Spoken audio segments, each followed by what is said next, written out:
हाँ जी, राम राम, जय श्री कृष्णा। कैसे हैं आप लोग? तो अक्टूबर महीने का मुश्किल से आधे घंटे का पोर्शन और बचा हुआ है, जिसको अपन याद करते हुए और अच्छे से डिस्कस करते हुए चलेंगे। लास्ट में हम अपन रिवाइज भी कर लेंगे कंप्लीट जितना अपन ने पढ़ा है। और अक्टूबर महीने के एमसीक्यूज़ आपको नेक्स्ट वीडियो में आपको शायद 65 के आसपास एमसीक्यूज़ हैं, जिसमें पूरा कंप्लीट अक्टूबर महीने का जो करंट अफेयर है राजस्थान का, वो कवर करवाया गया है बहुत ही अच्छे और शानदार तरीके से। ये जो वीडियोस लंबे बन रहे हैं, इसके पीछे आपको कारण पता है कि भाई अपन क्या कर रहे हैं। एक तो डिटेल में सारी चीज़ें करवा रहे हैं, दूसरी बात हम याद करते हुए चल रहे हैं, जिसके कारण ये चीज़ें क्या हो रही है, ये थोड़े से वीडियोस थोड़े लंबे बन रहे हैं। लेकिन आप जैसे ही इन वीडियोस को कंप्लीट देखते हो तो आपको, जहाँ तक मुझे पता है कि आपको 100% कॉन्फिडेंस आ जाता होगा जब आप एमसीक्यूज़ लगाते हैं या एग्ज़ाम में जब बैठोगे, तो आपको ये जो टाइम आप यहाँ पर लगा रहे हो ना, इसका रिटर्न आपको 100% देखने को मिलेगा। तो बिना किसी टाइम वेस्टिंग के स्टार्ट करते हैं। देखिए, यहाँ तक अपन कंप्लीट कर चुके हैं, ठीक है। राजस्थान लास्ट में अपन ने डिस्कस किया था, राजस्थान राज्य अग्रसेन कल्याण बोर्ड, ये अग्रवाल समाज के लिए इसका गठन किया गया था। आगे चलते हैं। देखिए, इंडिया टुडे वुमेन समिट आयोजित किया गया था,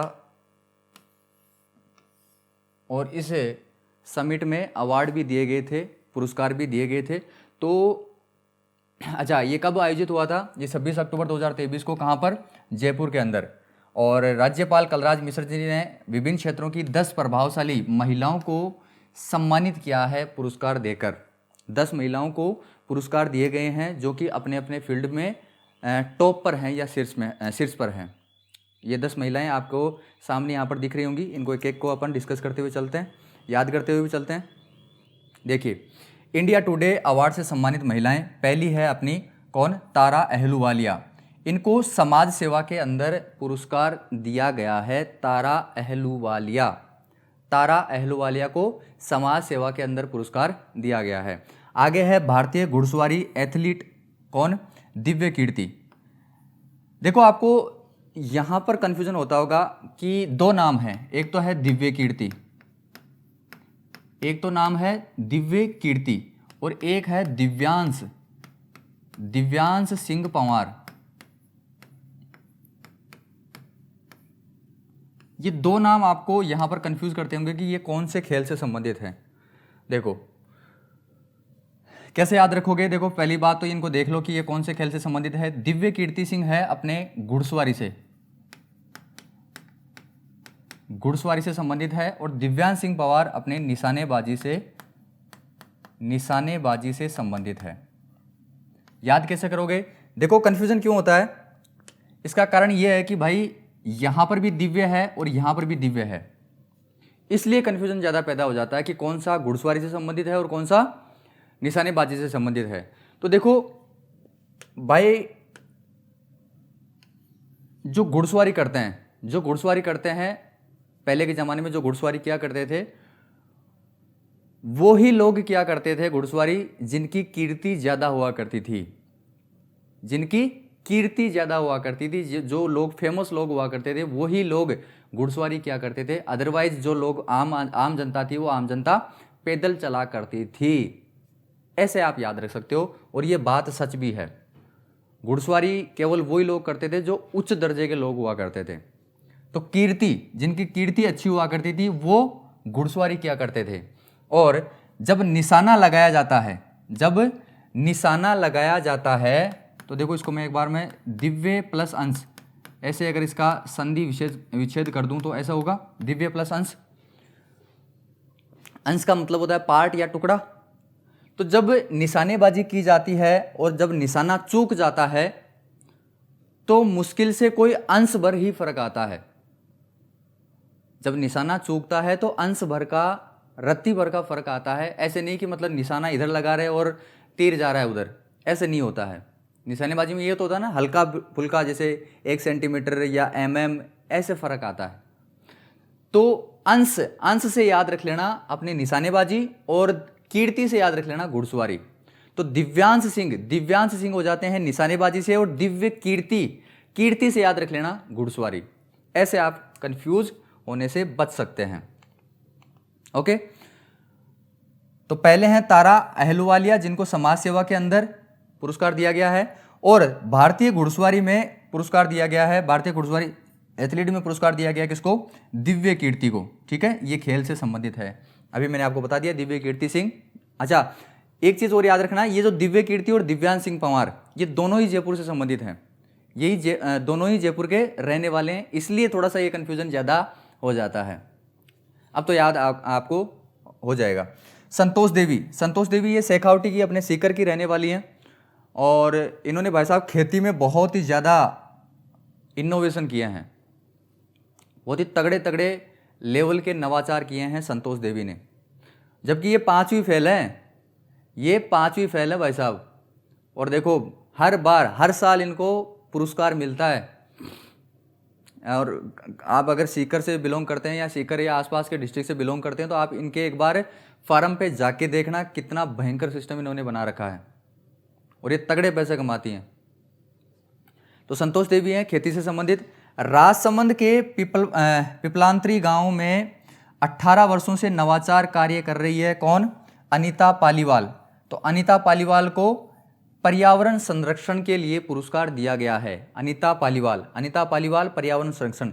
इन सबको, इन 10 को याद रखना, ये बहुत ज़्यादा इंपॉर्टेंट है। ये अपने अपने फील्ड में शीर्ष पर हैं, ये लोग अपने राजस्थान में अपने अपने फील्ड में ये सब बहुत ज़्यादा इंपॉर्टेंट आदमी है ये, तो इनको याद रखना।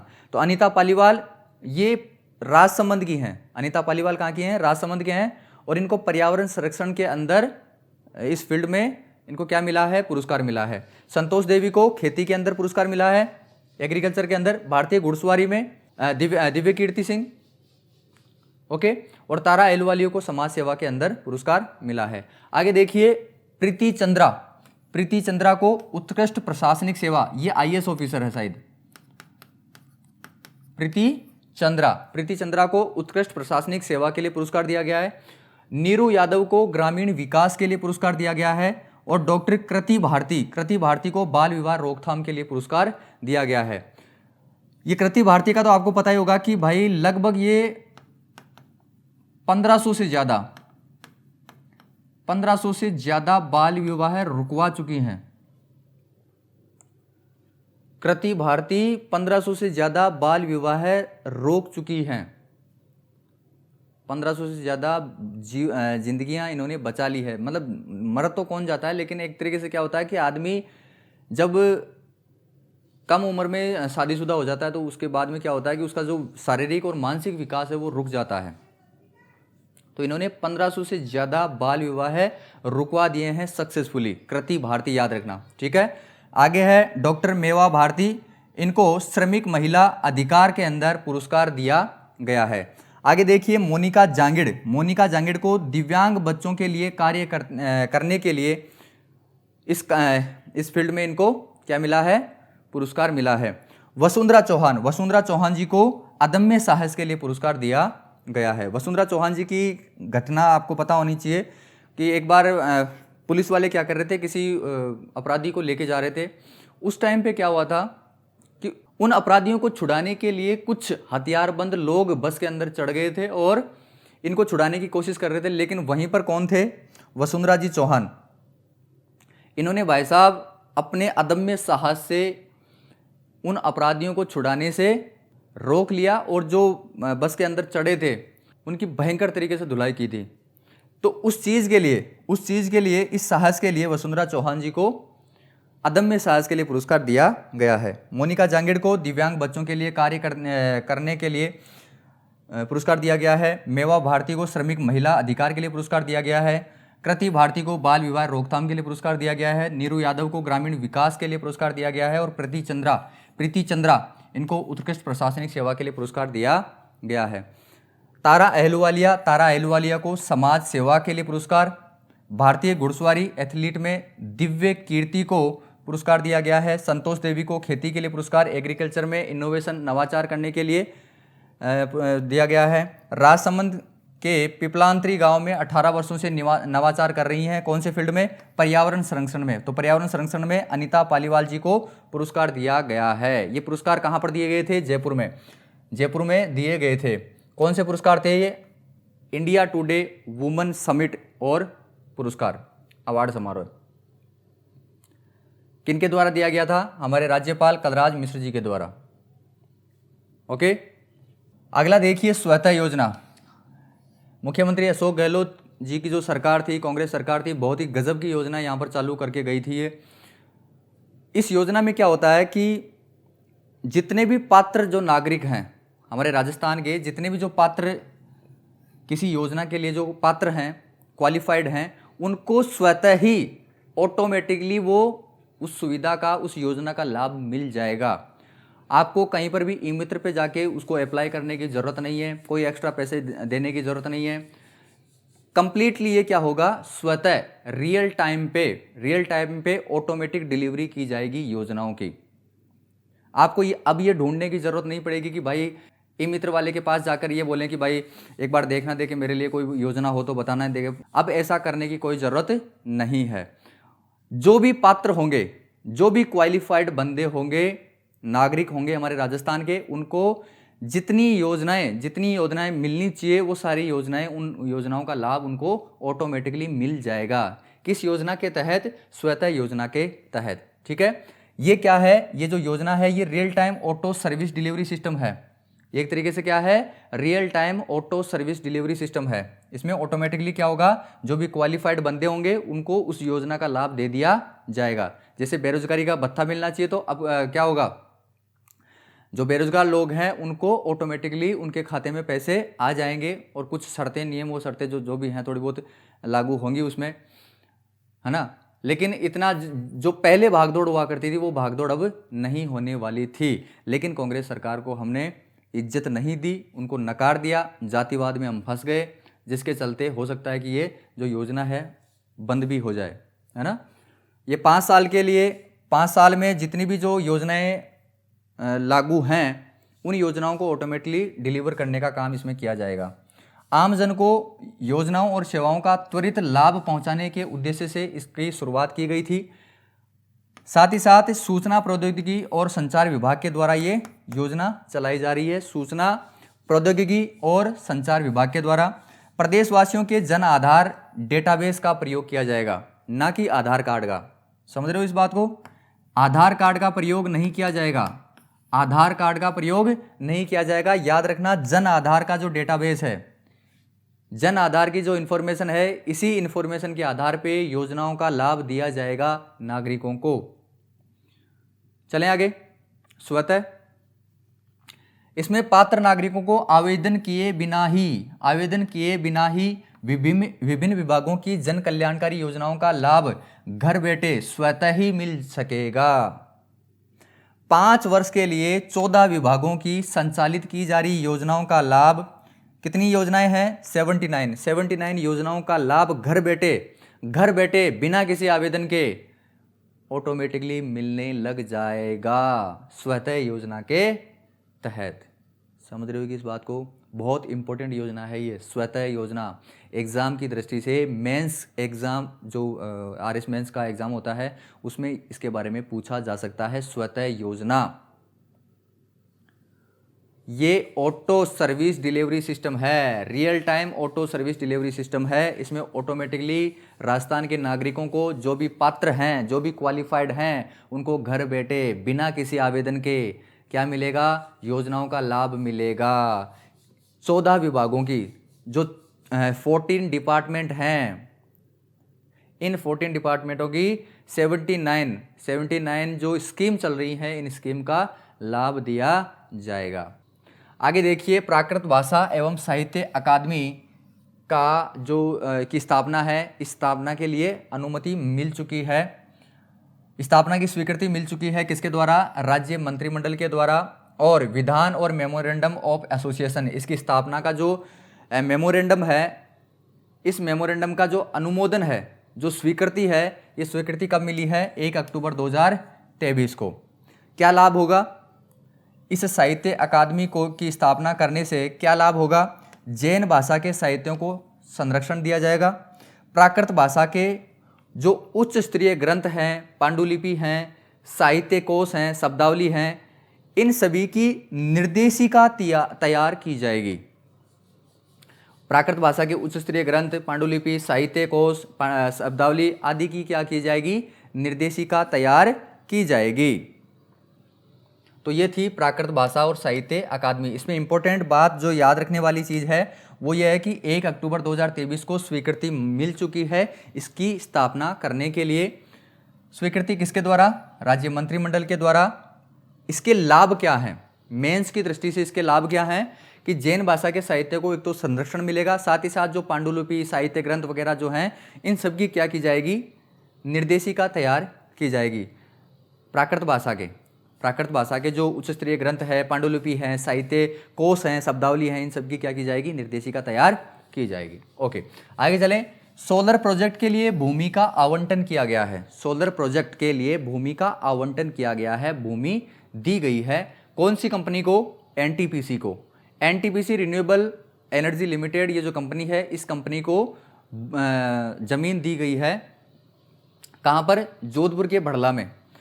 जोधपुर में एक जगह है भड़ला, जो कि सोलर प्रोजेक्ट, यहाँ पर सोलर प्रोजेक्ट आप देखते होगे, अगर आप यूट्यूब पे जाके देखना, जोधपुर में जो भड़ला है यहाँ पर सोलर प्रोजेक्ट मतलब हजारों बीघों में सोलर प्रोजेक्ट के जो प्लांट हैं वो प्लांट लगे हुए हैं।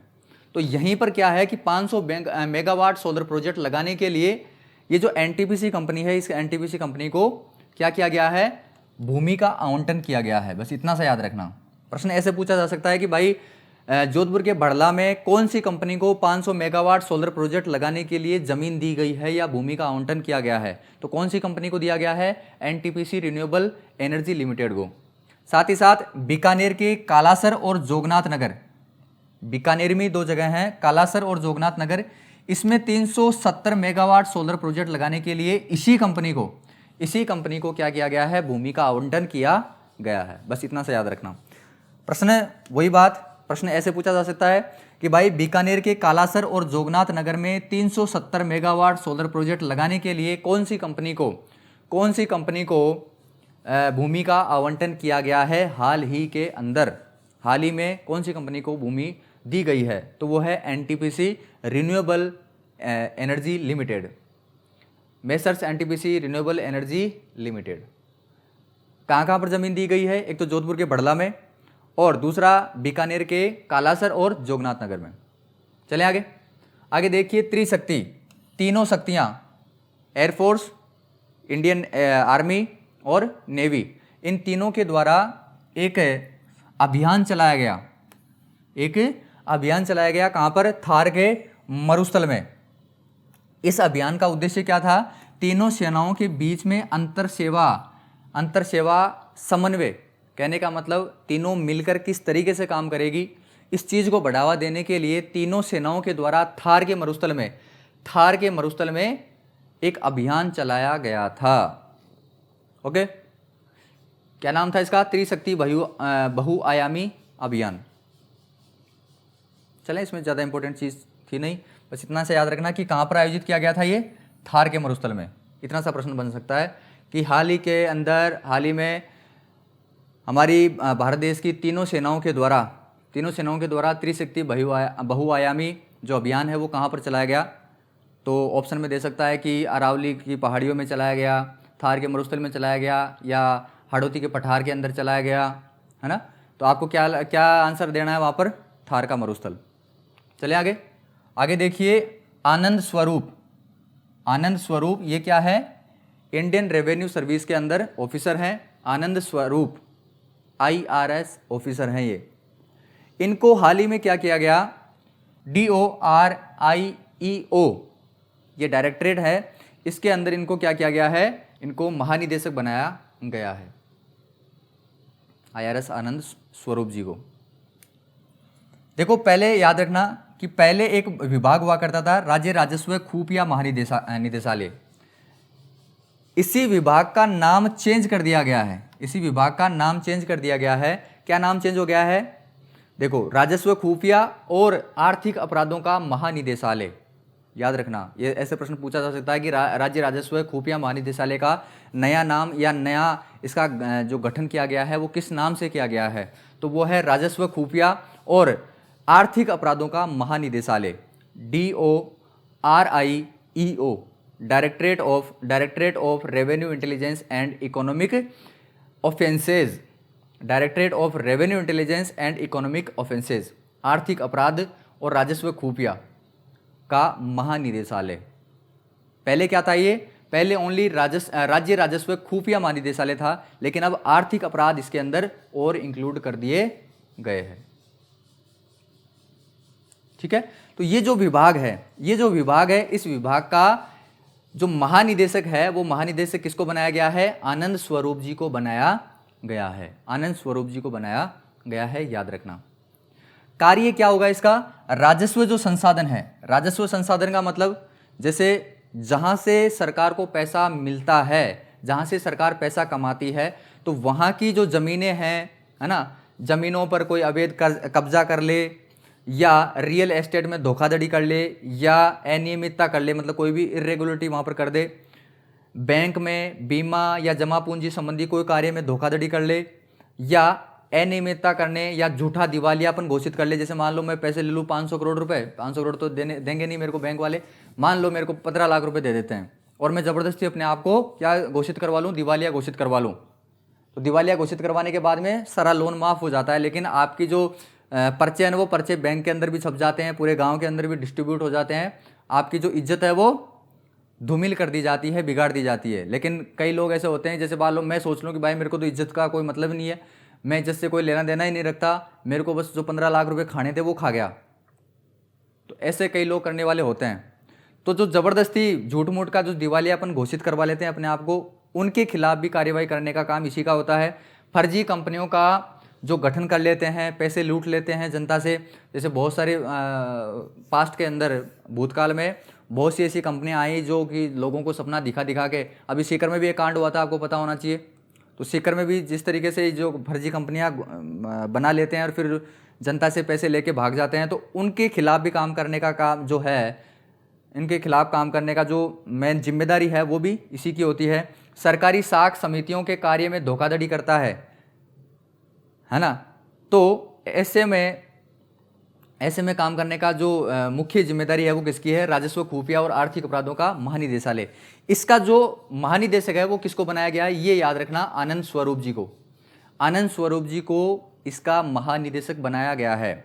राजस्व खुफिया और आर्थिक अपराध, राजस्व खुफिया और आर्थिक अपराधों का महानिदेशालय, राजस्व खुफिया और आर्थिक अपराधों का महानिदेशालय। इस महानिदेशालय का जो महानिदेशक है वो किसको बनाया गया है? आनंद स्वरूप को। किसको? आनंद स्वरूप को, याद रखना। चलें आगे, चलें, ये कार्य मैंने आपको बता दिए। आगे देखिए करण राठौड़ जी, ध्यान दीजिए यहाँ पर। करण राठौड़ जी भी बहुत ज़्यादा इंपॉर्टेंट है एग्जाम की दृष्टि से। देखो करण राठौड़ जी के बारे में अगर बात की जाए तो जयपुर में उम्मेद होटल है, जयपुर में जो उम्मेद होटल है, इस उम्मेद होटल के डायरेक्टर के रूप में ये ऑलरेडी पहले से काम कर रहे थे। साथ ही साथ क्या हुआ, अभी अक्टूबर के अंदर केंद्र सरकार की जो संस्था है, कौन सी? वाणिज्य और उद्योग मंत्रालय। वाणिज्य और उद्योग मंत्रालय जो है किसका? केंद्र सरकार का। तो इस मंत्रालय के द्वारा एक परिषद चलाई जाती है, कौन सी? सेवा निर्वात और संवर्धन परिषद। सेवाओं को बढ़ावा देने के लिए एक परिषद चलाई जाती है हमारी केंद्र सरकार के द्वारा।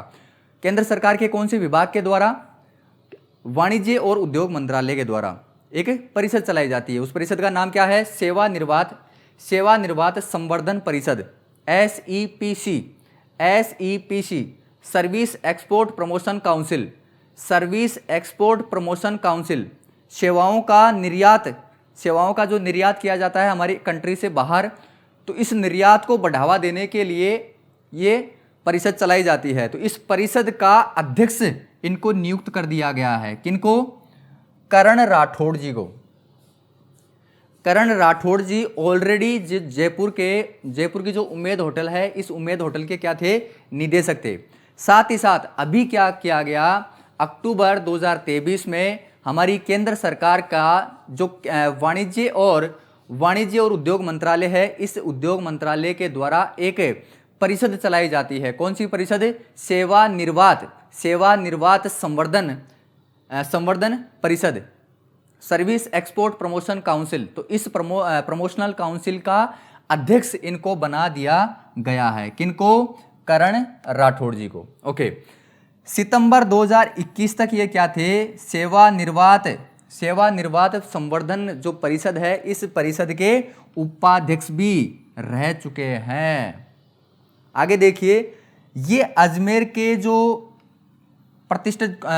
का जो प्रतिष्ठित कॉलेज है, कौन सा, मेयो कॉलेज, तो मेयो कॉलेज के ये पूर्व छात्र भी रह चुके हैं और यहाँ पर बोर्ड के सदस्य भी ऑलरेडी हैं। मेयो कॉलेज के ये बोर्ड सदस्य भी हैं और इसके पूर्व छात्र भी ये रह चुके हैं।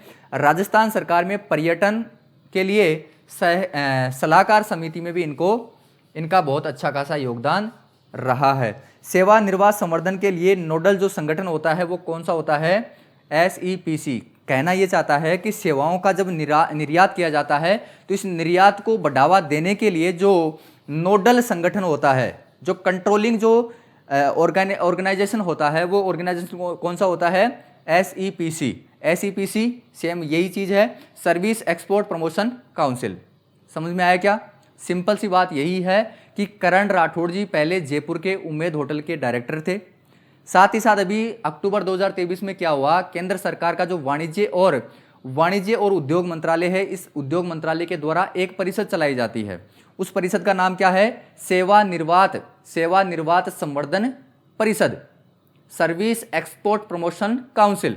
तो इस काउंसिल के इनको अध्यक्ष भी नियुक्त कर दिया गया है। अगर करण राठौड़ जी के बारे में थोड़ी सी इंफॉर्मेशन और अगर अपन देखना चाहें तो ये अजमेर का जो मेयो कॉलेज है, इस मेयो कॉलेज के ये पहले स्टूडेंट भी रह चुके हैं और अभी बोर्ड के सदस्य भी हैं। इस मेयो कॉलेज में बोर्ड के ये सदस्य भी हैं। साथ ही साथ 2021 तक ये जो करण राठौड़ जी हैं ये SEPC के क्या रह चुके हैं, उपाध्यक्ष भी रह चुके हैं। अभी इनको अध्यक्ष बना दिया गया है। सेवानिवृत्त संवर्धन का जो कंट्रोलिंग विभाग होता है, कंट्रोलिंग संगठन होता है, नोडल संगठन होता है, वो कौन सा होता है, SEPC, service export promotion council. ठीक है, ये समझ में आ गया होगा आपको। आगे देखिए, IPS अधिकारी है कौन, धर्मचंद जैन बोल दीजिए या DC जैन बोल दीजिए,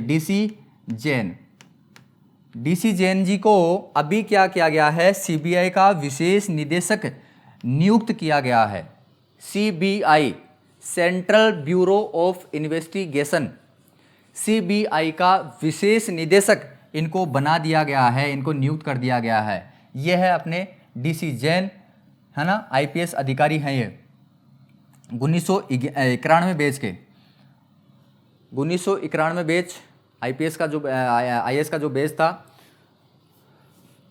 ठीक है, इनको राजस्थान कैडर मिला था भाई। टोंक जिले के ये रहने वाले हैं और ये बूंदी और झालावाड़ के SP भी रह चुके हैं, सुपरिटेंडेंट ऑफ पुलिस। बूंदी और झालावाड़ के ये SP भी रह चुके हैं। 1991 बैच के ये IPS अधिकारी हैं। राजस्थान कैडर इनको मिला था। टोंक जिले के ये रहने वाले हैं और इनको CBI का विशेष निदेशक, स्पेशल डायरेक्टर इनको नियुक्त किया गया है।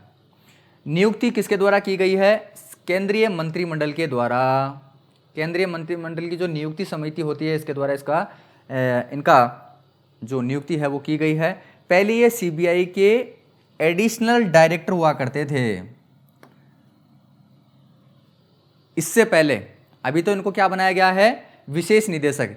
इससे पहले ये अतिरिक्त निदेशक हुआ करते थे, एडिशनल डायरेक्टर हुआ करते थे किसके, CBI के, सेंट्रल ब्यूरो ऑफ इन्वेस्टिगेशन के। ओके, तो ये थे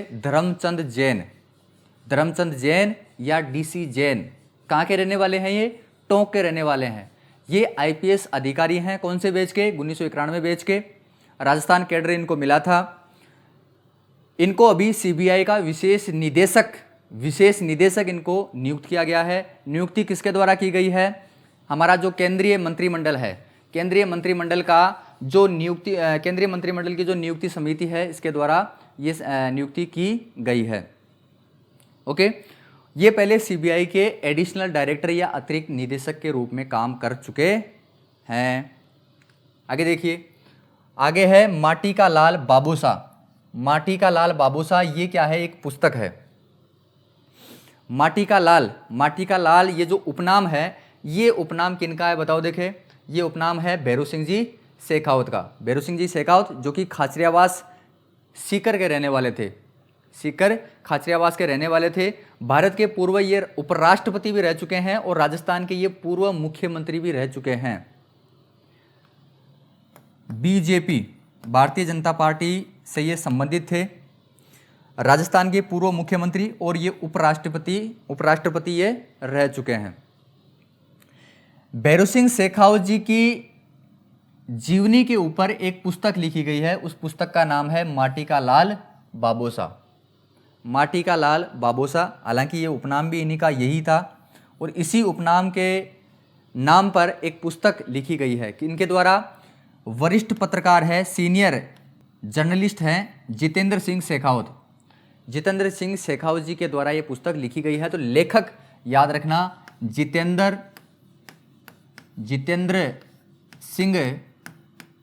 जितेंद्र सिंह शेखावत, ये नाम याद रखना बहुत ज़्यादा इंपॉर्टेंट है। ये किताब, ये जो पुस्तक है, ये पूछी जा सकती है एग्जाम में। माटी का लाल बाबोसा, माटी का लाल बाबोसा, ये जो बुक है, ये बुक, इस बुक के राइटर कौन है, लेखक कौन है, ऑथर कौन है? जितेंद्र सिंह शेखावत। जितेंद्र सिंह शेखावत ये वरिष्ठ पत्रकार हैं और ये जो माटी का लाल बाबोसा है, ये भैरव सिंह शेखावत जी की जीवनी पे आधारित है। इनकी जीवनी पे आधारित है। भैरव सिंह शेखावत जी, इनका नाम क्या था, उपनाम क्या था? माटी का लाल बाबोसा। ये भारत के उपराष्ट्रपति भी रह चुके हैं और अपने राजस्थान के पूर्व मुख्यमंत्री भी रह चुके हैं। इस पुस्तक का जो विमोचन है, विमोचन किसके द्वारा किया गया? राज्यसभा सदस्य घनश्याम तिवारी जी के द्वारा। कब? 23 अक्टूबर 2023 को। 23 अक्टूबर 2023 को इस पुस्तक का विमोचन किया गया।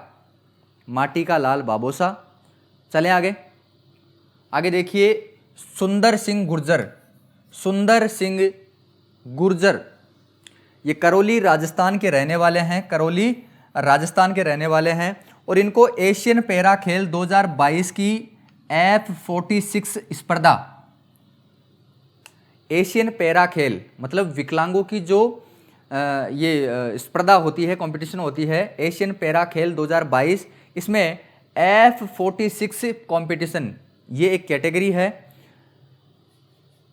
इस कैटेगरी में 68.60 मीटर भाला फेंककर इन्होंने विश्व रिकॉर्ड बनाया है और इस विश्व रिकॉर्ड के साथ साथ इनको गोल्ड मेडल भी मिला है। नाम क्या है? सुंदर सिंह गुर्जर। क्या नाम है? सुंदर सिंह गुर्जर। सुंदर सिंह गुर्जर, ओके, याद हो जाएगा। सुंदर सिंह गुर्जर, एशियन पैरा खेल 2022, इसमें कैटेगरी है F46 कंपटीशन। F46 कंपटीशन ये भाला फेंकने की एक कैटेगरी है। इसमें इन्होंने 68.60 मीटर भाला फेंककर विश्व रिकॉर्ड कायम किया और विश्व रिकॉर्ड के साथ साथ इनको गोल्ड मेडल भी मिला है। पूछा जा सकता है कि एशियन पैरा गेम्स 2022 में F46 कंपटीशन में 68.60 मीटर भाला फेंककर विश्व रिकॉर्ड बनाने वाले सुंदर सिंह गुर्जर कहाँ के निवासी हैं? ऐसा प्रश्न एग्जाम में पूछा जा सकता है। कौन से जिले से संबंधित है या कहाँ से ये संबंधित है? तो इसका सही आंसर होगा करौली, राजस्थान। दोबारा से नाम मैं बता रहा हूँ, सुंदर सिंह गुर्जर, एशियन पैरा खेल 2022, इस गेम के अंदर इनको कौन सी कैटेगरी के अंदर भाला इन्होंने फेंका है? F46 competition. और इसमें कितनी मीटर भाला फेंका है? 68.60 मीटर भाला फेंककर विश्व रिकॉर्ड इन्होंने कायम किया है। याद हो गया होगा। एक बार दोबारा से मैं रिपीट करूं क्या? सुंदर सिंह गुर्जर कहाँ के रहने वाले हैं? लिख के बता दूं, लिखा हुआ है ऑलरेडी, है ना। सुंदर सिंह गुर्जर कहाँ के रहने वाले हैं? करौली, राजस्थान के। इन्होंने कौन से गेम में भाग लिया? अभी एशियन पैरा खेल 2022, एशियन पैरा खेल 2022, इस खेल में कौन सी कैटेगरी में इन्होंने भाग लिया? F46 कंपटीशन में। कितनी मीटर भाला फेंका इन्होंने? 68.60 मीटर भाला फेंका और इन्होंने विश्व रिकॉर्ड बनाकर गोल्ड मेडल जीता है। सुंदर सिंह गुर्जर, सुंदर सिंह गुर्जर। ठीक है, आगे देखो अवनी लेखरा। अवनी लेखरा ये कहां के रहने वाले हैं? राजस्थान के। और एशियन पैरा खेल 2022 में SH1, ये कैटेगरी याद रखना, SH1, SH1 कैटेगरी में 10 मीटर एयर राइफल जो कंपटीशन है, 10 मीटर एयर राइफल कंपटीशन। देखिए दिव्यांश सिंह पंवार, दिव्यांश सिंह पंवार भी 10 मीटर एयर राइफल में इन्होंने गोल्ड मेडल जीता था अभी अपने 19वें एशियाई खेलों में। लेकिन ये एशियन पैरा खेल है, ये विकलांगों का खेल है, ये विकलांगों का ये गेम होता है। तो एशियन पैरा खेल 2022 में SH1 कैटेगरी में 10 मीटर एयर राइफल जो स्पर्धा है, इसमें इन्होंने क्या जीता है? गोल्ड मेडल जीता है। नाम क्या है? अवनी लेखरा। भाई साहब ये नाम आपके जहन में घुस जाना चाहिए। अवनी लेखरा, बहुत ज्यादा इंपॉर्टेंट है ये नाम, अवनी लेखरा। ठीक है, इंपॉर्टेंट क्यों है? कि पहली बात तो इन्होंने गोल्ड मेडल जीता है, दूसरी बात ये विकलांग है, इसलिए ये एबनॉर्मल जो स्थितियां होती है इनमें ये ज्यादा इंपॉर्टेंस रखती है। तो इन्होंने एशियन पैरा खेल 2022 में SH1 याद रखना, SH1 कैटेगरी में 10 मीटर एयर राइफल स्पर्धा में इनको गोल्ड मेडल मिला है। कहां के रहने वाली है? ये राजस्थान की रहने वाली है, अवनी लेखरा, अवनी लेखरा। ठीक है, आगे देखिए Rajasthan state cooperative bank limited, Rajasthan state cooperative bank limited, इसका स्थापना दिवस अभी मनाया गया। कब? 14 अक्टूबर को। कब मनाया गया?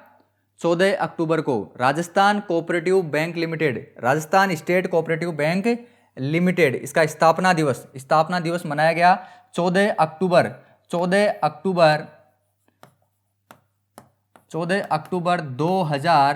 2023 को क्या मनाया गया था? इसका स्थापना दिवस, Rajasthan state cooperative bank limited. आगे चले, ये स्थापना कौन सा स्थापना दिवस था? ये 71वां। Rajasthan state cooperative bank limited को स्थापित हुए कितने साल हो गए? 71 साल। कितने साल हो गए? 71 साल। आगे चलें, आगे देखिए सुरक्षित स्कूल सुरक्षित राजस्थान अभियान, SSSR safe school safe Rajasthan. ये एक अभियान चलाया गया था, आपको भी पता होना चाहिए, पिछले 3-4 महीनों से ये चर्चा में है। स्कूलों के अंदर जो छात्राएं होती है, इन छात्राओं को असुरक्षित जो बैड टच होता है, असुरक्षित जो स्पर्श होता है, इसके बारे में इनको जागरूक करने के लिए और इनसे जो ज्यादती ना हो जाए उसको पहले ही छात्राओं को ट्रेनिंग देने का काम इसमें किया गया था। उनको बताया गया था कि आपको कहाँ पर टच करने से वो चीज़ सही होती है और कहाँ पर टच करने से वो चीज़ गलत होती है। तो सुरक्षित और असुरक्षित जो स्पर्श है इसके बारे में छात्राओं को बताया गया था, सरकारी स्कूल की छात्राओं को। ओके, तो जो पहला, अच्छा, ये हमेशा शनिवार को मनाया गया है अब तक। ये जो अभियान था, ये अभियान कब आयोजित किया गया? शनिवार को। शनिवार को सरकारी स्कूलों के अंदर क्या होता है? No bag day. कहने का मतलब आपको शनिवार के दिन आपको बैग लेके नहीं जाना है स्कूल में। शनिवार के दिन बैग लेके स्कूल नहीं जाना होता है। उस दिन उनको अलग एक्टिविटीज करवाई जाती हैं जो कि जिंदगी में बहुत ज़्यादा काम आती हैं। तो शनिवार को, अभी 2 शनिवार को, पहला शनिवार जो था 26 अगस्त 2023, इस शनिवार को ये जो अभियान था, इस अभियान का पहला चरण आयोजित किया गया था। और अभी 28 अक्टूबर को, शनिवार 28 अक्टूबर को इसका सेकंड स्टेज इस अभियान का आयोजित किया गया था। समझ रहे हो किस बात को? सरकारी स्कूलों में शनिवार के दिन नो बैग डे होता है। नो बैग डे आयोजित किया जाता है, अभियान चलाया जाता है। इस दिन क्या होता है, इस दिन सरकारी स्कूल के छात्र और छात्राओं को अलग एक्टिविटीज करवाई जाती हैं जो कि जिंदगी के अंदर बहुत ज़्यादा काम आती हैं। तो 26 अगस्त शनिवार के दिन 2023 को असुरक्षित स्पर्श के बारे में, सुरक्षित स्कूल सुरक्षित राजस्थान अभियान का जो था गुड टच बैड टच, ये एक अभियान है, ठीक है। गुड टच और बैड टच का जो अभियान था, इस अभियान का पहला चरण आयोजित किया गया था। कब? 26 अगस्त को। और इसका सेकंड चरण अभी अक्टूबर में आयोजित किया गया था। और इसमें रिकॉर्ड कायम हुए हैं, लगभग 65,000 से ज्यादा सरकारी जो स्कूल हैं एक साथ इस अभियान को आयोजित करती हैं। समझ रहे हो इस बात को? चलें, तो प्रदेश के 65,000 से अधिक सरकारी स्कूलों में एक साथ ये आयोजित किया जाता है। ओके, ये आगे एक सेकेंड, ठीक है, ये आगे नोट किया हुआ है, बस आपको इतना सा देखना है। तो देखिए, दोबारा से मैं एक बार बता देता हूं, सुरक्षित स्कूल और सुरक्षित राजस्थान जो अभियान है, safe school safe Rajasthan SSR triple SR जो अभियान है, यह अभियान शनिवार के दिन आयोजित किया जा चुका है, 2 दिन, ठीक है। सबसे पहले जो इसका जो पहला चरण था, वो पहला चरण 26 अगस्त 2023 को शनिवार के दिन आयोजित किया गया था।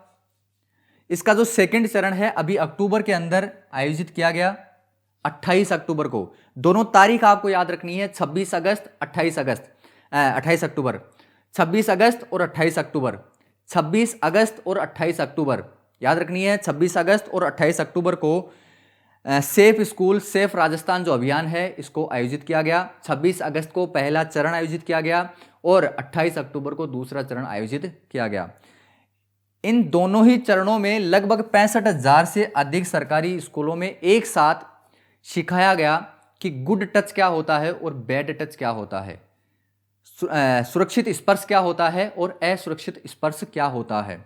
छात्राओं को यह ट्रेनिंग देने का काम था एक तरीके से, कहां पर टच करने से वो चीज गलत होती है और कहां पर टच करने से वो चीज सही मायने में होती है। चलें आगे, तारीख जरूर याद रखना, 26 अगस्त और 28 अक्टूबर। 26 अगस्त को पहला चरण और 28 अक्टूबर को दूसरा चरण आयोजित किया गया था। सुरक्षित स्कूल सुरक्षित राजस्थान अभियान, सेफ स्कूल सेफ राजस्थान, ये जो अभियान है इसको याद रखना, ट्रिपल SR। चलें आगे, शनिवार के दिन सरकारी स्कूलों में क्या होता है? No bag day. क्या होता है? No bag day.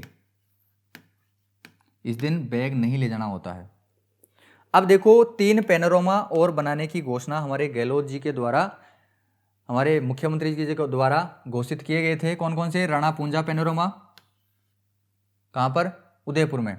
Satyavrat Rawat Chunda panorama Chittorgarh में।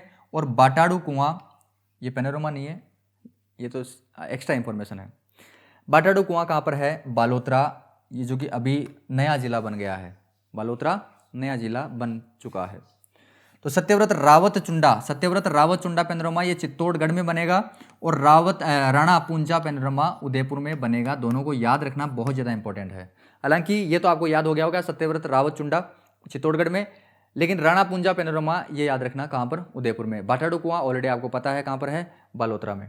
आगे चलें, आगे देखिए, secondary rock phosphate beneficiary processing plant, इस प्लांट की स्थापना की गई है।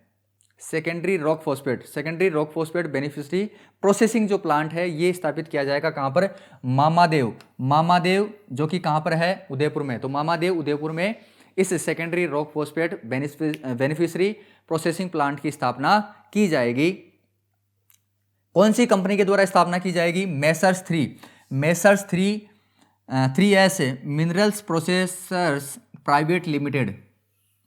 Messrs 3S minerals processors private limited, नाम ही बड़ा तगड़ा है इसका, है ना। इसके द्वारा ये स्थापित की जाएगी। इसके लिए 38.35 हेक्टेयर भूमि का आवंटन करने का निर्णय किया गया है। ये ज़्यादा इंपॉर्टेंट नहीं है, बस ये याद रखना कि कौन सी कंपनी के द्वारा स्थापित किया जाएगा, Messrs 3S minerals processors private limited, और कहाँ पर, मामादेव उदयपुर में। सबसे ज़्यादा इंपॉर्टेंट ये चीज़ है, कहाँ पर स्थापित किया जाएगा ये प्लांट।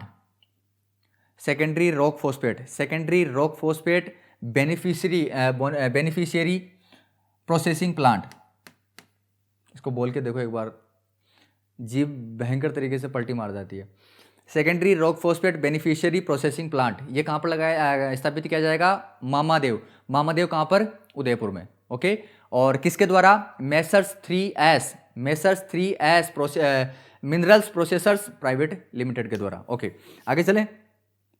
आगे देखिए, राजस्थान धरोहर संग्रहालय की स्थापना की जा चुकी है, इसका उद्घाटन किया जा चुका है। कहाँ पर, मानसिंह टाउन हॉल। हमारी जो पुरानी विधानसभा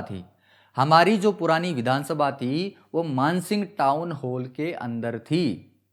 मानसिंह टाउन हॉल के अंदर ही हमारी पुरानी विधानसभा थी, और यहां पर अब क्या कर दिया गया है, राजस्थान धरोहर संग्रहालय बना दिया गया है। ये अब ज्यादा काम में नहीं आती है, इसको संग्रहालय बना दिया गया है। मानसिंह टाउन हॉल, जो कि हमारी पुरानी विधानसभा हुआ करती थी राजस्थान की, इस विधानसभा को, इस टाउन हॉल को, मानसिंह टाउन हॉल को क्या बना दिया गया है, राजस्थान धरोहर संग्रहालय बना दिया गया है। और इसका जो लोकार्पण है ये मुख्यमंत्री जी के द्वारा 1 अक्टूबर 2023 को किया जा चुका है। मानसिंह टाउन हॉल कहां पर है, सबको पता है, ये कहां पर है, जयपुर के अंदर है।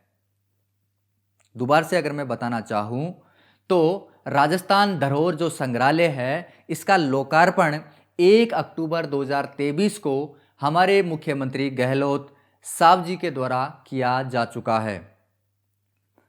कहां पर ये धरोहर संग्रहालय बनाया जाएगा, ये मानसिंह टाउन हॉल जो कि जयपुर में स्थित है, और ये हमारी पुरानी विधानसभा हुआ करती थी, मानसिंह टाउन हॉल। तो यहां पर ये राजस्थान धरोहर संग्रहालय बनाया जाएगा। चलें आगे, चलते हैं। इंद्रधनुष ये एक पुस्तक है, इंद्रधनुष एक पुस्तक है। इसके लेखक कौन है भाई साहब, लेखक याद रखना सूर्यदेव सिंह बाहरेट।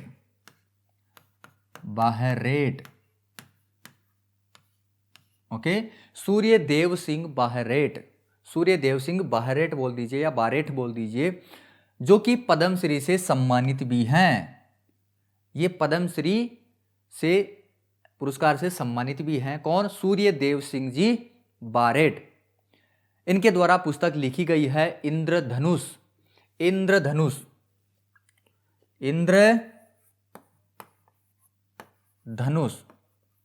याद रखना, इंद्रधनुष जो पुस्तक है, जो बुक है, इसके राइटर कौन है, सूर्यदेव सिंह बारेट।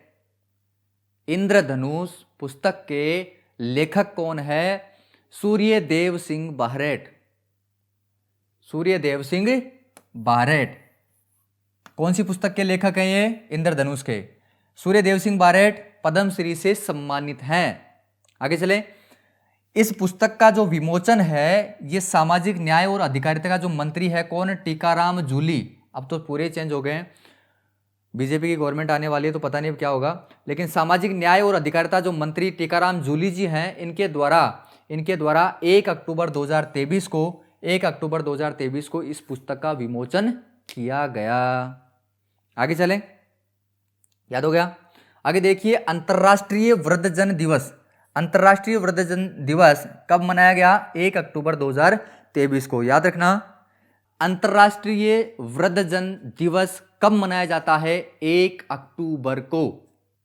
याद रखना, अंतर्राष्ट्रीय वृद्धजन दिवस 2 अक्टूबर नहीं, 2 अक्टूबर से एक दिन पहले, 2 अक्टूबर तो सबको पता है, लेकिन 2 अक्टूबर से एक दिन पहले 1 अक्टूबर को मनाया जाता है अंतर्राष्ट्रीय वृद्धजन दिवस 1 अक्टूबर को मनाया जाता है। ओके, तो 1 अक्टूबर 2023 को अंतर्राष्ट्रीय वृद्धजन दिवस मनाया गया, और इस दिन क्या हुआ, राज्य राज्य के लेवल का, स्टेट लेवल का एक समारोह आयोजित किया गया। कहां पर? अलवर में। प्रश्न पूछा जा सकता है, प्रश्न पूछा जा सकता है कि अंतर्राष्ट्रीय वृद्धजन दिवस के दिन, अंतर्राष्ट्रीय वृद्धजन दिवस के दिन जो राज्य स्तरीय समारोह आयोजित किया गया वो कौन से जिले के अंदर आयोजित किया गया? हमारे राजस्थान में। कौन से जिले के अंदर? अलवर जिले के अंदर राज्य स्तरीय समारोह आयोजित किया गया था। कौन से दिन? 1 अक्टूबर 2023 को। ओके, चलें आगे। आगे देखिए, जयपुर में ट्रैफिक लाइट फ्री चौराहे और तिराहे बनाने की योजनाएं चल रही है। अब ट्रैफिक लाइट्स धीरे धीरे कम हो जाएंगी, आपको रेड लाइट पे रुकने की जरूरत नहीं पड़ेगी। तो ये योजनाएं हमारे राजस्थान में लागू हो चुकी हैं। जयपुर में एक तिराहे को ट्रैफिक लाइट से फ्री कर दिया गया है। जयपुर में एक तिराहे को, तिराहा समझते हो? अरे तिराहा समझते हो ना? जहां पर तीन रास्ते एक जगह आकर मिलते हैं, और चौराहे पे सबको पता है। लेकिन जयपुर में एक तिराहा है। कौन सा? लक्ष्मी मंदिर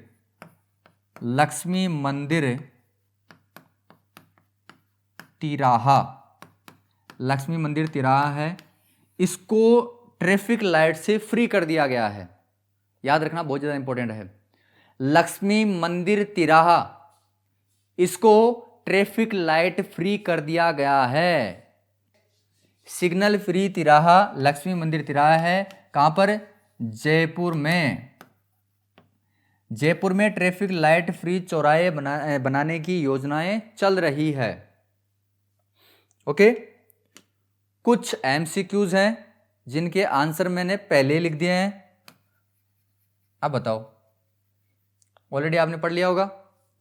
बताओ, देखिए, प्रदेश में फोर्टिफाइड चावल का पहला प्लांट कौन से जिले में लगाया जा रहा है? फोर्टिफाइड चावल का मतलब समझते हो? फोर्टिफाइड का मतलब, जैसे मान लो भाई, चावल में क्या है? लिमिटेड प्रोटीन आता है, लिमिटेड कार्ब्स आता है, लिमिटेड विटामिन्स आते हैं। लेकिन फोर्टिफाइड करने से क्या होता है कि इनमें जो विटामिन्स, मिनरल्स वगैरह हैं, इनकी मात्रा बढ़ा दी जाती है। फोर्टिफाइड करके इनके मिनरल्स और विटामिन्स की जो मात्रा है, क्वांटिटी है, वो बढ़ा दी जाती है। तो ये फोर्टिफाइड चावल बनाने का जो प्लांट है, ये प्लांट कौन से जिले में लगाया गया है? हमारे राजस्थान में। बताओ कहां पर है? ये बूंदी नहीं है। बताओ देखिए फटाफट, जयपुर में, जोधपुर में, या बूंदी में, या गंगानगर में? बताओ देखिए फटाफट, बताओ इसका सही आंसर क्या हो जाएगा? इसका सही आंसर हो जाएगा भाई साहब बूंदी। ठीक है, पहले ही पता था, यहां पर लिखा हुआ था ना। ठीक है, चले आगे। अच्छा, ये याद रखना, बहुत ज़्यादा इंपॉर्टेंट है ये। प्रदेश में फोर्टिफाइड चावल का पहला प्लांट कहाँ पर लगाया जा चुका है? बूंदी में। पता है आपको, बूंदी में चावल ज़्यादा होते हैं, तो इसे याद रख लेना। प्रदेश में जातिगत सर्वेक्षण, प्रदेश में, हमारे राजस्थान में कास्ट जो सर्वेक्षण है, सुपरविजन है, वो चालू कर दिया गया है। यह आदेश पारित हो गया है। कब? 7 अक्टूबर 2023 को। जातिगत सर्वेक्षण करवाने के लिए आदेश जारी हो चुका है। आदेश कब पारित हुआ? 7 अक्टूबर 2023 को। आदेश किसके द्वारा जारी किया गया? सामाजिक न्याय और अधिकारिता विभाग के द्वारा। अच्छा, इसका जो कंट्रोलिंग विभाग होगा वो कौन सा होगा? आयोजना विभाग। आयोजना विभाग कहां पर है अपना? राजस्थान का जयपुर में। ठीक है, तो प्रदेश में जातिगत सर्वेक्षण के लिए आदेश पारित हो गया है। आदेश पारित कब हुआ? 7 अक्टूबर 2023। आदेश किसके द्वारा पारित किया गया? सामाजिक न्याय और अधिकारिता विभाग के द्वारा। ये जो जातिगत सर्वेक्षण किया जाएगा, इसका कंट्रोलिंग या नोडल विभाग कौन सा रहेगा? आयोजना विभाग। आयोजना विभाग इसका नोडल विभाग रहेगा, याद रखना।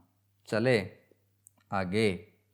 सरकारी स्कूलों के लिए अक्टूबर 2023 में पाठ्यक्रम जारी कर दिया गया है। सरकारी स्कूलों के लिए अक्टूबर 2023 में नया पाठ्यक्रम या सिलेबस जारी किया गया है ना।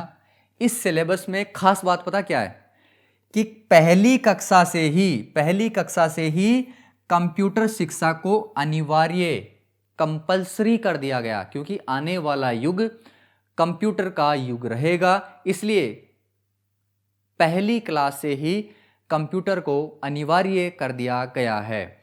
और कक्षा 3 से ही आर्टिफिशियल इंटेलिजेंस को पढ़ाया जाएगा। आने वाला युग आर्टिफिशियल इंटेलिजेंस का रहने वाला है, कंप्यूटर का रहने वाला है, इसलिए सरकार इस पे बहुत ज़्यादा फोकस कर रही है। कक्षा 1 से कंप्यूटर को अनिवार्य कर दिया जाएगा, साथ ही साथ कक्षा 3 से आर्टिफिशियल इंटेलिजेंस को, कृत्रिम जो बुद्धिमत्ता है, कृत्रिम बुद्धिमत्ता को पढ़ाया जाएगा। बड़ी कमाल की ये पहल है हमारी राजस्थान गवर्नमेंट की। आने वाला युग बहुत ज़्यादा एडवांस होने वाला है, आप सोच भी नहीं सकते इसको। ओके। स्कूली शिक्षा, भाषा, पुस्तकालय एवं पंचायती राज विभाग के द्वारा ये जो निर्णय लिया गया है। ओके, चलें आगे। श्री पुष्कर पशु मेला कहाँ पर आयोजित किया गया? ये आयोजित किया गया अजमेर में। कहाँ पर? अजमेर में आयोजित किया गया। आयोजन किसके द्वारा किया गया? पशुपालन विभाग के द्वारा ये आयोजन किया गया। सीधी सी बात है, पशु मेला कौन आयोजित करेगा? पशुपालन विभाग। आयोजन कब किया गया? 14 से 20 नवंबर 2023। 14 से 20 नवंबर 2023 को आयोजन इसका किया जाएगा शायद, है ना। ठीक है, तो श्री पुष्कर मेला जो पशु मेला है ये आयोजित किया जाएगा 14 से 20 नवंबर 2023 को। किसके द्वारा? पशुपालन विभाग के द्वारा। चलें आगे। आगे देखिए, मुख्यमंत्री अशोक गहलोत जी के द्वारा नए जिले बनाने की घोषणा की गई, जो कि फेल हो गई। क्यों? क्योंकि भाई सीधी सी बात है, अब आ गई है बीजेपी गवर्नमेंट। अभी मुख्यमंत्री डिसाइड नहीं हुए हैं, लेकिन बहुत जल्दी आपको नए मुख्यमंत्री का चेहरा देखने को मिल जाएगा।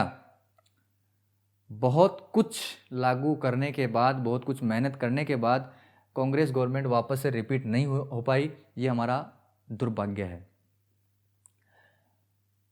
हालांकि युवाओं के लिए सौभाग्य भी हो सकता है। क्यों? क्योंकि गहलोत सरकार के द्वारा युवाओं पे इतना ज़्यादा ध्यान नहीं दिया गया था, ये गलती थी उनकी। लेकिन फिर भी सोशल सर्विसेज सच में बहुत ज़्यादा की थी। बहुत ज़्यादा सोशल सर्विसेज कांग्रेस गवर्नमेंट के द्वारा की गई थी। मुख्यमंत्री अशोक गहलोत के द्वारा नए जिले बनाने की घोषणा की गई थी। चूरू से काट के सुजानगढ़ बनाया जाएगा, टोंक से मालपुरा बनाया जाएगा, और जो कुचामन और डीडवाना जो एक साथ हैं उनको भी अलग कर दिया जाएगा। डीडवाना अलग हो जाएगा, कुचामन अलग हो जाएगा, नागौर ऑलरेडी अलग है ना। घोषणा कब की गई थी? 6 अक्टूबर 2023 को, जो कि अब लागू मेरे हिसाब से नहीं होने वाली है। अभी जितने ज़िले हैं उतने ही रहने वाले हैं। इन 3 जिलों को आप भूल सकते हो मेरे हिसाब से। आगे देखो, ये बहुत ज़्यादा इंपॉर्टेंट है। हिमानी जो, इसको बस समझने की कोशिश करना। देखो एक बार मैं समझाता हूं मैं आपको, एक सेकेंड। देखो,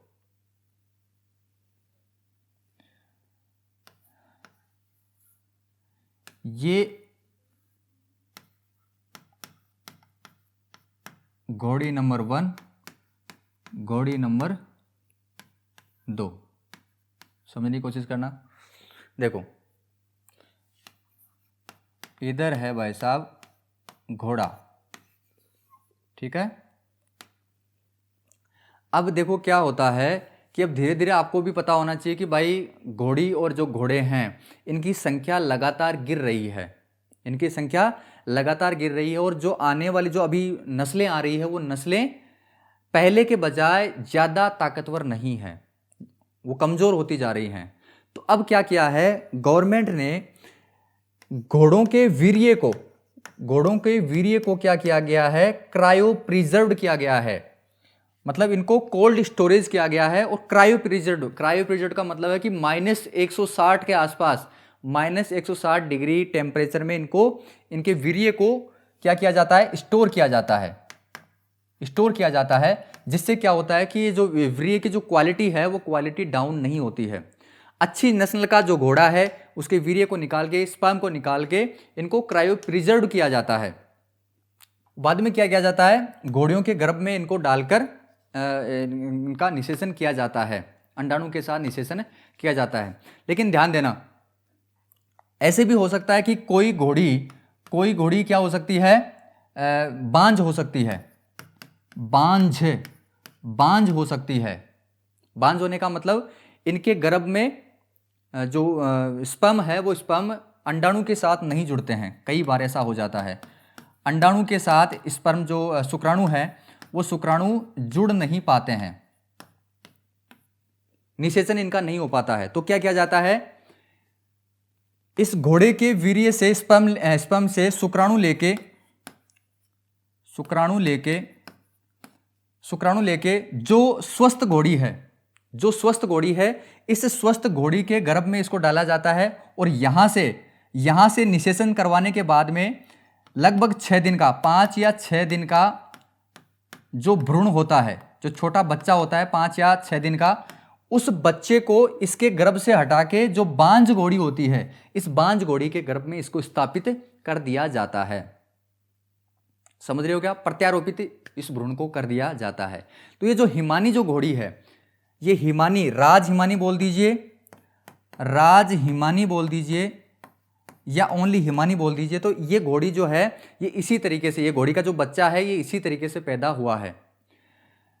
क्रायो प्रिजर्व्ड स्पर्म्स या शुक्राणु को स्वस्थ घोड़ी के गर्भ में डाला गया, ठीक है, यहां से निषेचन हुआ।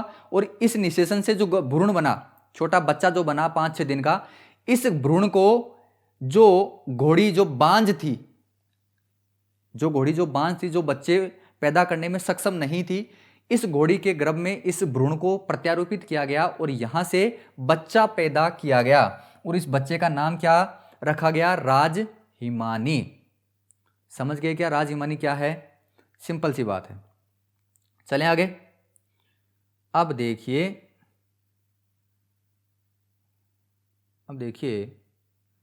अनवाइट स्क्रीन, ठीक है। तो कहाँ गया वो, ये रहा। तो ये जो हिमानी है ये घोड़ी का क्या है, मादा बछड़ा है। और इसको कैसे प्राप्त किया गया, क्रायो प्रिजर्व्ड का मतलब है कि -160-70 के आसपास ये जो टेम्परेचर होता है, इस टेम्परेचर पे वीर्य को क्या किया गया था, कोल्ड स्टोरेज में रखा गया था बहुत पहले। और इस वीर्य को वापस से घोड़ी के गर्भ में विकसित भ्रूण को, स्वस्थ घोड़ी के गर्भ में विकसित भ्रूण को दूसरी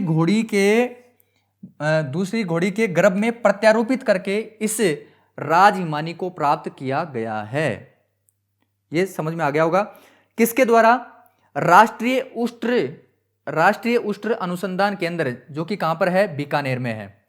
तो इनके वैज्ञानिकों के द्वारा इस मादा बछड़े को प्राप्त किया गया है, पैदा किया गया है। याद रखना, राज हिमानी। क्रायो प्रिजर्व्ड वीर्य का उपयोग किया गया है। इस वीर्य का उपयोग करके पहले जो स्वस्थ घोड़ी थी इसके गर्भ में इसको डाला गया, निषेचन हुआ, 5-6 दिन का भ्रूण निकाल के जो घोड़ी बांझ थी उसके गर्भ में इसको प्रत्यारोपित किया गया। और इससे स्वस्थ मादा बछड़ा यहां से प्राप्त किया गया, जिसका नाम क्या रखा गया, राज हिमानी।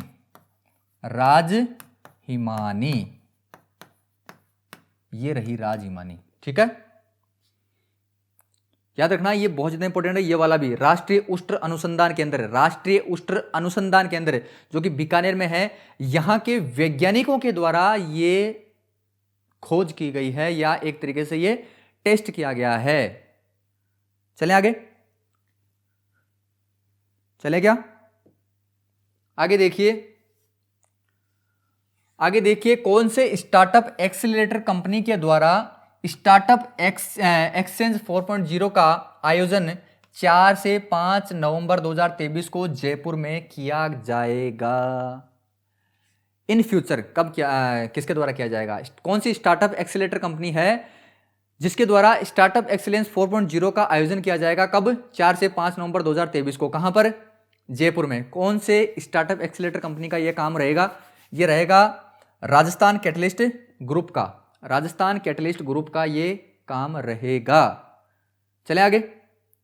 आगे देखिए, राजस्थान राज्य का पहला विश्व स्तरीय सिंथेटिक एस्ट्रोटर्फ फुटबॉल मैदान, पहला विश्व स्तरीय रहेगा ये, वर्ल्ड वाइड, मतलब वर्ल्ड में सबसे पहला सिंथेटिक एस्ट्रोटर्फ फुटबॉल मैदान। ये कहां पर बनाया जा रहा है? राजस्थान में। बताओ देखिए, ऑप्शन में आपको बता देता हूं, 2 SMS स्टेडियम या विद्याधर नगर स्टेडियम, इन दोनों में से कौन सा होगा ये आपको बताना है। इतना सा आपको कमेंट करना है कि इसका सही आंसर क्या होगा। मेरे हिसाब से आपने अक्टूबर महीने के राजस्थान करंट को पढ़ रखा है अच्छे से, तो आप दोनों में से कौन सा सही होगा ये मैंने काट दिए हैं, ये दोनों नहीं होंगे। इन दोनों में से आपको बताना है कि कौन सा सही आंसर होगा। ठीक है, आगे चले। 67वीं राज्य स्तरीय तैराकी प्रतियोगिता में अंडर 17 और अंडर 19 छात्र छात्राओं के वर्ग का जो खिताब है ये कौन से जिले ने हासिल किया है? बताओ देखिए फटाफट। 67वीं राज्य स्तरीय तैराकी प्रतियोगिता में अंडर 17 और अंडर 19 में छात्र और छात्रा वर्ग का जो खिताब है ये कौन से जिले ने हासिल किया है? बताओ। बालोतरा ने, जयपुर ने, सीकर ने या जोधपुर ने? कौन सा सही है? इसका आंसर होगा, बताओ। इसका सही आंसर होगा जयपुर। इसका सही आंसर क्या होगा? जयपुर। पिछले क्वेश्चन का आंसर आप मुझे बताना, SM स्टेडियम जयपुर होगा या विद्याधर नगर स्टेडियम जयपुर होगा? बताओ, है ना। मेरे हिसाब से हमने कंप्लीट कर लिया है। अपन क्या करते हैं, एक बार फटाफट रिवीजन कर लेते हैं। अगले 5 मिनट के अंदर जितना भी अपन ने जो कुछ भी पढ़ा है, देखिए अपने स्टार्ट किया था कहाँ से? अपने स्टार्ट किया था, थोड़ा सा एक्टिव होके बैठना, मैं थोड़ा सा स्पीड लेके चलूंगा ना, थोड़ा सा स्पीड में मैं बताऊंगा। देखो, इंडिया टुडे वुमेन समिट और जो अवार्ड समारोह है ये आयोजित किया गया कहां पर? जयपुर में। कहां पर आयोजित किया गया? जयपुर में आयोजित किया गया। और हमारे जो राज्यपाल हैं कलराज मिश्र जी, इनके द्वारा 10 प्रभावशाली महिलाओं को क्या किया गया है? सम्मानित किया गया है। 10 प्रभावशाली महिलाओं को पुरस्कार दिया गया है हमारे राज्यपाल कलराज मिश्र जी के द्वारा। कौन से समारोह में? इंडिया टुडे वुमेन समिट और अवार्ड समारोह में। ओके, नाम कौन कौन से हैं? तारा अहलूवालिया, जो कि समाज सेवा के अंदर जिनको पुरस्कार दिया गया। भारतीय घुड़सवारी एथलीट दिव्य कीर्ति को पुरस्कार दिया गया। संतोष देवी को एग्रीकल्चर में जो नवाचार किए गए इसके लिए पुरस्कार दिया गया।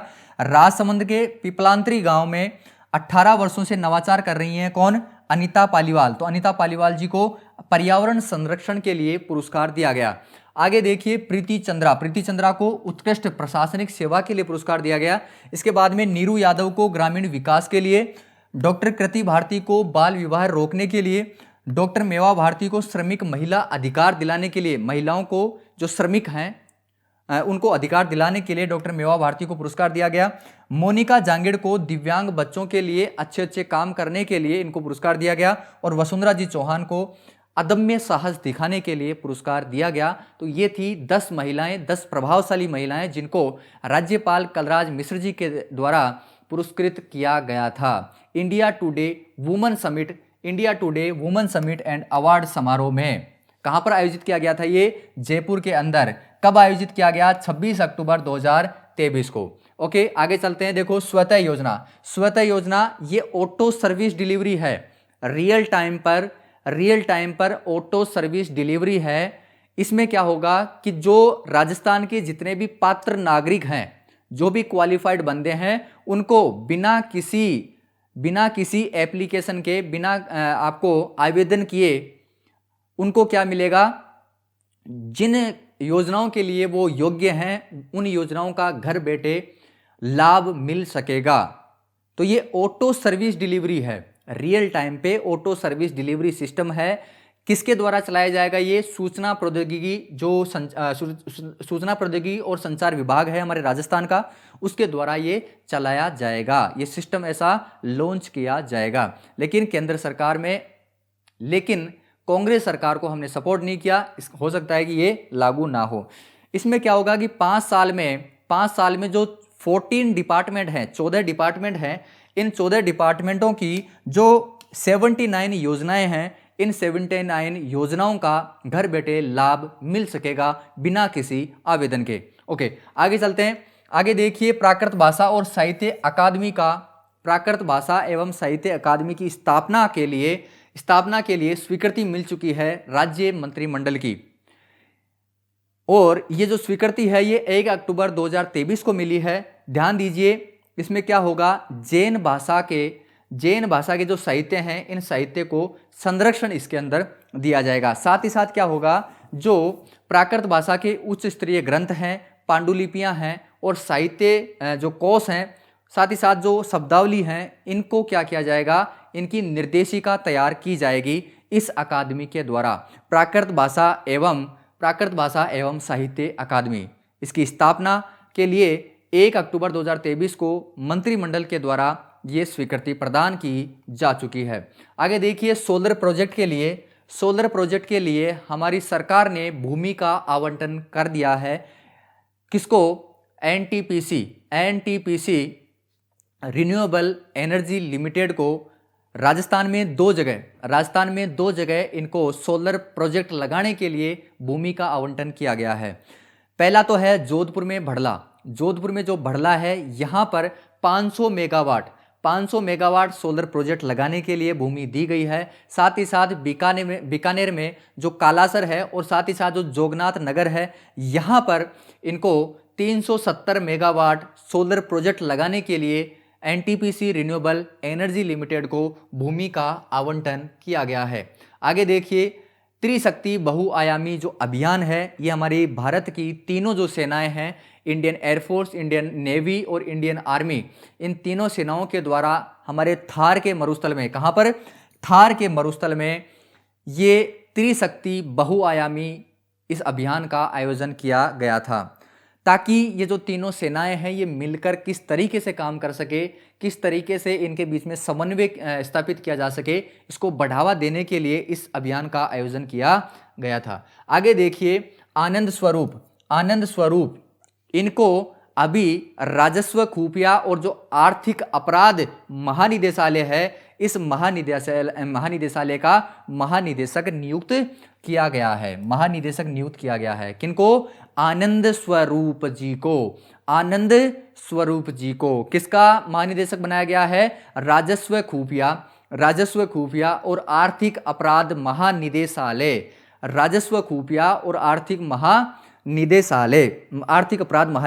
ठीक है। इसका पहले नाम क्या हुआ करता था? केवल राज्य राजस्व खुफिया महानिदेशालय इसका नाम हुआ करता था, लेकिन इसको अपगठित करके नया गठन किया गया है, राजस्व खुफिया और आर्थिक अपराध महानिदेशालय, ठीक है। इनको क्या बनाया गया है? महानिदेशक बनाया गया है। अच्छा, ये जो महानिदेशालय है, इसका काम क्या होगा? जहां से गवर्नमेंट को पैसे की कमाई होती है, वहां पर कोई भी अगर धोखाधड़ी करता हुआ पाया जाता है तो उसको दंड दिलाने का काम इसका होता है, ठीक है। आगे देखिए, करण राठौड़ जी की अगर बात की जाए तो ये हमारे जयपुर में जो उम्मेद होटल है, इस उम्मेद होटल के ये क्या थे? डायरेक्टर थे, अब भी हैं। लेकिन अभी इनको क्या किया गया? केंद्र सरकार की जो वाणिज्य और उद्योग मंत्रालय है, इस उद्योग मंत्रालय के द्वारा हमारे यहाँ पर सर्विस को बढ़ावा देने के लिए, सेवाओं के निर्यात को बढ़ावा देने के लिए एक परिषद चलती है। वाणिज्य और उद्योग मंत्रालय हमारा जो केंद्र सरकार है, इसके द्वारा सर्विस एक्सपोर्ट प्रमोशन काउंसिल जो परिषद चलती है, इस परिषद के अध्यक्ष इनको बना दिया गया है। कौन है ये? करण राठौड़। कौन है? करण राठौड़ जी, ठीक है। ये सितंबर 2021 तक ये जो सर्विस एक्सपोर्ट प्रमोशन काउंसिल है, इस काउंसिल के ये उपाध्यक्ष भी रह चुके हैं। साथ ही साथ अजमेर में जो मेयो कॉलेज है, इस मेयो कॉलेज के ये पहले स्टूडेंट भी रह चुके हैं। साथ ही साथ यहाँ पर ये बोर्ड के सदस्य भी हैं। और आगे अगर बात की जाए तो राजस्थान सरकार में ये जो पर्यटन है, इस पर्यटन को बढ़ावा देने के लिए सलाहकार समिति जो बनाई जाती है, इस समिति में भी इनका बहुत अच्छा खासा योगदान रहा था।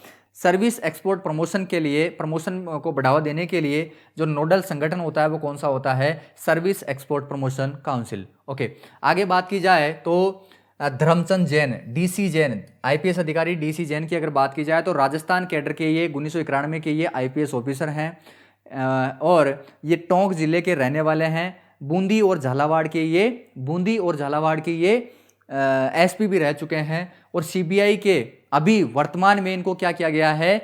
Central bureau of investigation, CBI का इनको विशेष निदेशक इनको बनाया गया है, विशेष निदेशक इनको नियुक्त किया गया है। किसके द्वारा? केंद्रीय मंत्रिमंडल की जो नियुक्ति समिति होती है, इस नियुक्ति समिति के द्वारा नियुक्त किया गया है विशेष निदेशक। किसका? सीबीआई का, सेंट्रल ब्यूरो ऑफ इन्वेस्टिगेशन का। आगे देखिए, पहले ये सीबीआई के अतिरिक्त निदेशक भी रह चुके हैं, एडिशनल डायरेक्टर भी रह चुके हैं। आगे देखिए, माटिका लाल बाबूसा, ये जो उपनाम है ये किसका है? भैरव सिंह जी शेखावत का। भैरव सिंह जी शेखावत कहाँ के रहने वाले थे? खाचरियावास सीकर के।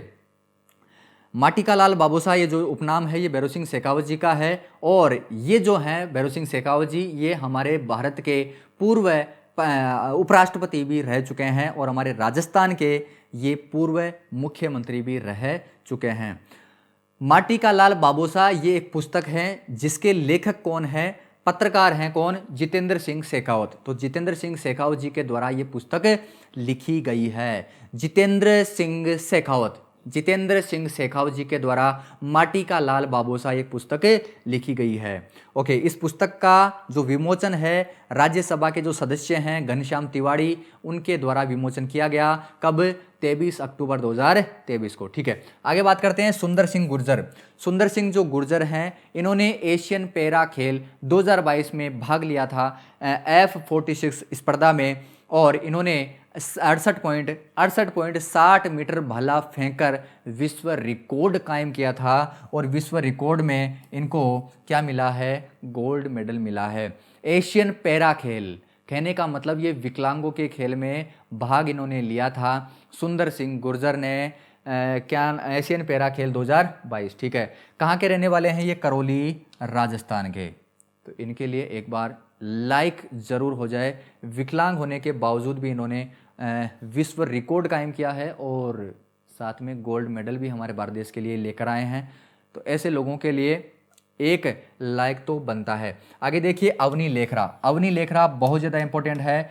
इनको भी एशियन पैरा खेल 2022 में इनको गोल्ड मेडल मिला है। क्या मिला है? गोल्ड मेडल मिला है। लेकिन कौन सी कैटेगरी में? SH1। कौन सी कैटेगरी? SH1 में कौन सी? 10 मीटर एयर राइफल में इनको गोल्ड मेडल मिला है। क्या मिला है? गोल्ड मेडल मिला है। कहाँ के रहने वाली? राजस्थान वाली। ठीक है, राजस्थान स्टेट कोऑपरेटिव जो बैंक लिमिटेड है, इसका स्थापना दिवस मनाया गया। कब मनाया गया? 14 अक्टूबर को स्थापना दिवस मनाया गया। ठीक है, कौन सा स्थापना दिवस था ये? 71वां। कौन सा था ये? 71वां स्थापना दिवस था। आगे चलें, आगे देखिए, सुरक्षित स्कूल सुरक्षित राजस्थान अभियान, सेफ स्कूल सेफ राजस्थान, ये जो अभियान है ये आयोजित किया गया। इसका सेकंड चरण आयोजित किया गया। सरकारी स्कूलों में शनिवार के दिन नो बैग डे होता है और हमारे राजस्थान में 26 अगस्त को 65,000 से ज़्यादा सरकारी स्कूलों में एक साथ ये अभियान आयोजित किया गया था। कौन सा? Safe school safe Rajasthan. ठीक है, इस अभियान में समझाया गया छात्राओं को कि गुड टच और बैड टच क्या चीज़ होती है। सुरक्षित स्पर्श और असुरक्षित स्पर्श कौन सा होता है, कहाँ पर टच करने पे किस तरीके का मतलब किस मायने में वो चीज़ जाती है, वो चीज़ छात्राओं को समझाई गई थी। 65,000 से ज़्यादा सरकारी स्कूलों में ये अभियान आयोजित किया गया था। 26 अगस्त को पहला चरण हुआ था और 28 अक्टूबर को दूसरा चरण आयोजित किया गया था। ओके, आगे चले। आगे देखिए, दो पैनोरमा है, रणपुंजा पैनोरमा उदयपुर में और सत्यव्रत रावतचुंडा पैनोरमा चित्तौड़गढ़ में। ठीक है, बाटाड़ू कुआं कहां पर? बालोतरा में। बाटाड़ू कुआं कहां पर? बालोतरा में, ऑलरेडी याद है। आगे देखिए, secondary rock phosphate beneficiary processing plant, ये कहां पर स्थापित किया जाएगा? मामादेव, जो कि उदयपुर में। ओके, किसके द्वारा? Messrs 3S minerals processors private limited के द्वारा ये प्लांट स्थापित किया जाएगा। ओके, आगे देखिए, राजस्थान धरोहर संग्रहालय, ये जो संग्रहालय है इसका जो पहला चरण है हमारे माननीय मुख्यमंत्री अशोक गहलोत जी के द्वारा इसका क्या किया गया? लोकार्पण किया जा चुका है। कब? 1 अक्टूबर 2023 को। और ये कहाँ पर बनाया जाएगा? यह संग्रहालय मानसिंह टाउन हॉल के अंदर, जो कि हमारी पुरानी विधानसभा हुआ करती थी जयपुर में। आगे बात करें तो इंद्रधनुष नामक एक पुस्तक है। इस पुस्तक के लेखक कौन है? याद रखना, इंपॉर्टेंट है, सूर्यदेव सिंह बारेट। कौन है? सूर्यदेव सिंह बारेट। ठीक है, ये पद्मश्री से सम्मानित हैं। विमोचन कब किया गया? 1 अक्टूबर 2023 को। सामाजिक न्याय और अधिकारिता मंत्री टीकाराम जूली। इंद्रधनुष पुस्तक याद रखना। आगे देखिए,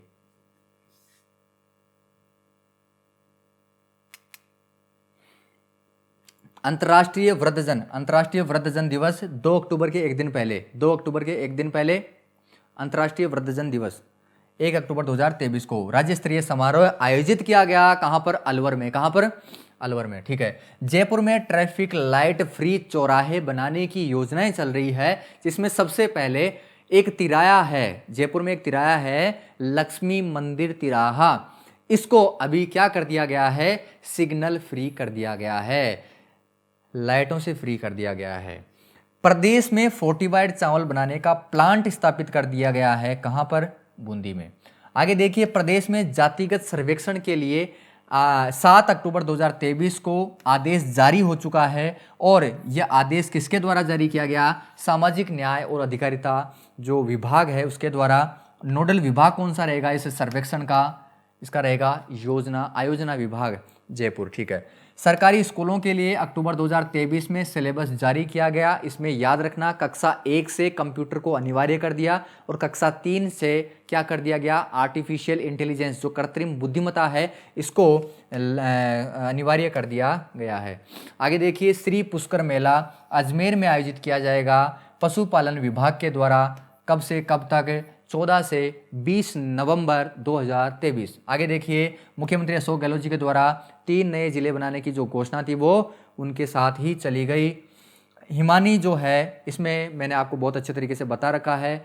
आगे देखिए, स्टार्टअप एक्सेलेरेटर कंपनी कौन सी होगी जिसके द्वारा स्टार्टअप एक्सीलेंस 4.0 जो अभियान है इसका आयोजन 4 से 5 नवंबर 2023 को जयपुर में किया जाएगा।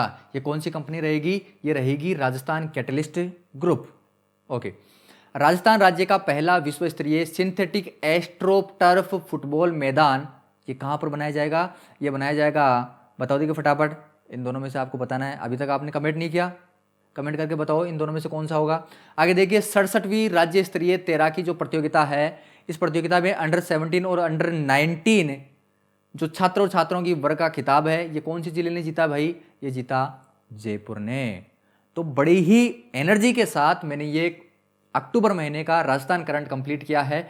आई होप आपको याद हुआ है मेरे हिसाब से। और अगर याद हुआ है और अभी तक आपने हमारे चैनल को सब्सक्राइब नहीं किया तो चैनल को सब्सक्राइब कर दीजिए। और भाई साहब, हमारी मेहनत को अगर आप दर्शाना चाहते हैं, थैंक्स बोलना चाहते हैं, तो आप वीडियो को लाइक और एक प्यारा सा कमेंट करके आप हमें अपना प्यार दिखा सकते हैं। तो मिलते हैं कल इसी टाइम इसी एनर्जी के साथ अक्टूबर महीने के MCQs के साथ। तब तक के लिए अपना ध्यान रखिए, पढ़ते रहिए। जय हिंद, वंदे मातरम।